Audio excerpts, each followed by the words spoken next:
Hello friends, welcome to Velan architect. Walk through video எப்படி create பண்ணுறதுன்னு சொல்லிட்டு பார்க்க போகிறோம். ஸோ அதில் 3D வியூவில் போய்ட்டு வாக் த்ரூன்னு சொல்லிட்டு ஒரு ஆப்ஷன் இருக்கும்.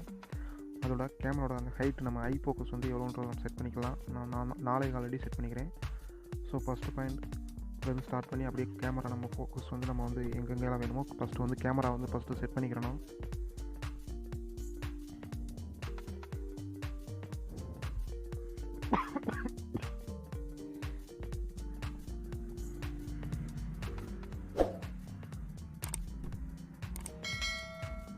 கேமராஸ் அலைன்மெண்ட்ஸ் மாறாமல் கரெக்டாக நம்ம வந்து எங்கெங்கெல்லாம் நம்மளோட ஃபோக்கஸ் வந்து வேணுமோ அதுக்கு ஏற்றாப்புல நம்ம அதை கரெக்டாக அந்த கேமரா வந்து கரெக்டாக நம்ம செட் பண்ணிக்கணும்.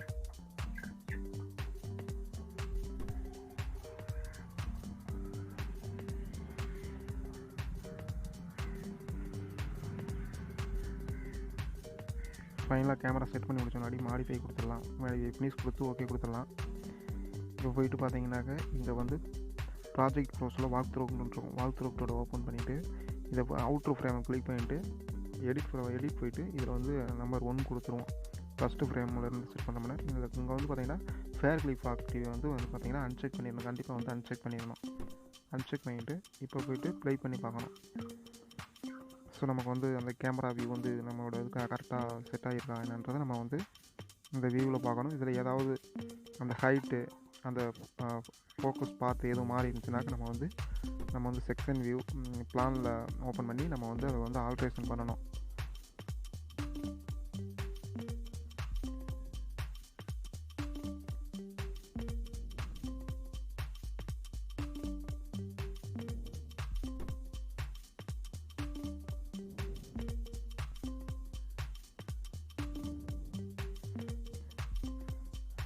ஸோ ஓகே, நம்ம வந்து இது வந்து ஃபஸ்ட்டு வந்துருக்கு. இப்போ எடிட் வாக் த்ரூக்கில் போய்ட்டு இதை வந்து பார்த்திங்கன்னா அது டபுள் கிளிக் பண்ணிங்கனாக்கா அதோட எடிட்டிங் ஆப்ஷன் போயிடும். அதில் வந்து 600 ஃப்ரேம் வச்சுக்கலாம். இது வந்து 30 செகண்ட் வச்சுக்கிட்டு யூனிஃபார்ம் கொடுத்துட்டு அப்ளை கொடுத்து ஓகே வச்சுக்கலாம். கொஞ்சம் வந்து அந்த வீடியோவோட ஸ்பீடு வந்து கொஞ்சம் கம்மியாகிறதுக்கு வாய்ப்பு இருக்குது.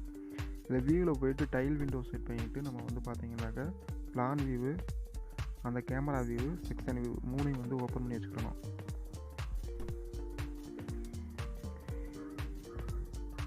இப்போ வந்து பார்த்திங்கன்னா அந்த கேமராவோட பேத்து, அந்த ஹைட்டு எல்லாமே நம்ம வந்து செட் பண்ணிக்கலாம். அதில் நெக்ஸ்ட் ஃப்ரேம் கொடுத்தோம்னாக்க நம்ம வந்து ஒவ்வொரு கேமரா வியூவும் நம்ம வந்து அதோட ஹைட்டு, அதோட அந்த பேத்து எல்லாமே வந்து நம்ம வந்து மாற்றிக்கலாம். இப்போ வந்து பார்த்திங்கன்னா பிளான் வியூவில் போயிட்டு பார்த்திங்கனாக்கா அதோட பேத்தை வந்து நம்ம வந்து சேஞ்ச் பண்ணலாம். கொஞ்சம் இந்த சைடு இல்லாமல் அந்த சைடுன்னு சொல்லிட்டு நம்ம மாற்றிக்கலாம்.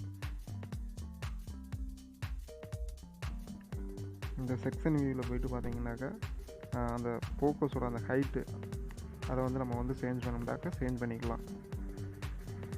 ஒவ்வொரு ஃப்ரேமும் வந்து நம்ம வந்து எந்த மாதிரி இருக்கணும் அப்படின்னு சொல்லிட்டு ஒவ்வொரு ஃப்ரேமையும் வந்து நெக்ஸ்ட் ஃப்ரேம் கொடுத்து செக்ஷன் வியூலையும் போய் இப்போ பிளான் வியூலையும் போயிட்டு அதை வந்து அட்ஜஸ்ட்மெண்ட் பண்ணிக்கலாம். கரெக்டான அட்ஜஸ்ட்மெண்ட் கொடுத்து ஃபைனலாக வந்து நம்ம வந்து வீடியோ ரெண்டரிங் வந்து கொடுக்கணும். மேக்ஸிமம் வந்து பார்த்திங்கனாக்கா அந்த ஹெடன் லைன்லேயே வச்சு கொடுங்க. ரியலிஸ்டிக் கொடுத்தீங்கன்னாக்கா உங்களுக்கு வந்து பார்த்திங்கனாக்கா டைம் வந்து அதிகமாக இருக்கும்.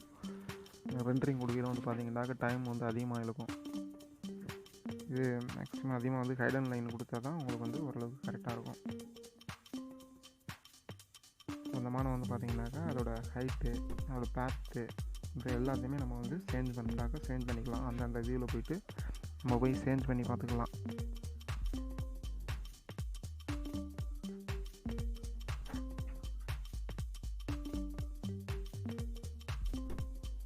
நெக்ஸ்ட் ஃப்ரேம் அடுத்த ஃப்ரேம் கொடுத்தோம்னாக்கா அந்த ஃப்ரேமோட வியூ வந்து நமக்கு வந்து பார்த்திங்கன்னா 3D வாக் த்ரூ வீடியோவில் நமக்கு வந்து அந்த ஃப்ரேம் வியூ வந்து தெரியும். அது நம்ம கரெக்டாக அந்த ஃபோக்கஸ் வந்து கரெக்டாக இருக்கா அப்படின்றத பார்த்துட்டு அப்படி சரியில்லை அப்படின்னா வந்து நம்ம வந்து இங்கே வந்து பிளான் வியூலையும் செக்ஷன் வியூலையும் நம்ம வந்து அதை வந்து ஆல்ட்ரேஷன் பண்ணி நம்ம மாற்றிடலாம்.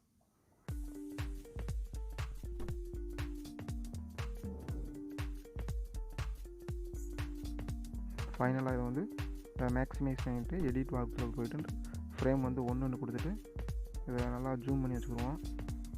ஜூம் பண்ணி வச்சுட்டு ஃபைனலாக வந்து வீடியோ வந்து எந்த மாதிரி ரெடி ஆகிருக்கு அப்படின்னு சொல்லிட்டு எடிட் வாக் த்ரூக்கிட்ட போய்ட்டு ப்ளே வீடியோ கொடுக்கணும். ஸோ இப்போ முன்னுக்கு இருந்த வீடியோவுக்கு இந்த வீடியோ வந்து பார்த்திங்கனாக்கா கொஞ்சம் ஸ்லோவாக வந்து ரன் ஆகுது. ஸோ இதில் வந்து என்னென்னா வந்து அதில் ஸ்பீடை வந்து பார்த்திங்கனாக்கா ஃப்ரேம் வந்து 600 மாற்றணும். ஃப்ரேம் பெர் செகண்ட் வந்து 30 செகண்ட் அப்படின்னு சொல்லிட்டு நம்ம மாற்றலாம். ஸோ அதுக்கேற்றாப்புல நம்ம வந்து இன்னமும் வீடியோவை ஸ்லோ பண்ணணுமோ அல்லது ஸ்பீட் பண்ணணுமா அப்படின்னு சொல்லிட்டு அதில் போய் நான் அந்த ஆப்ஷனை கிளிக் பண்ணி நம்ம வேண்டாம் நம்ம வந்து மாற்றிக்கலாம்.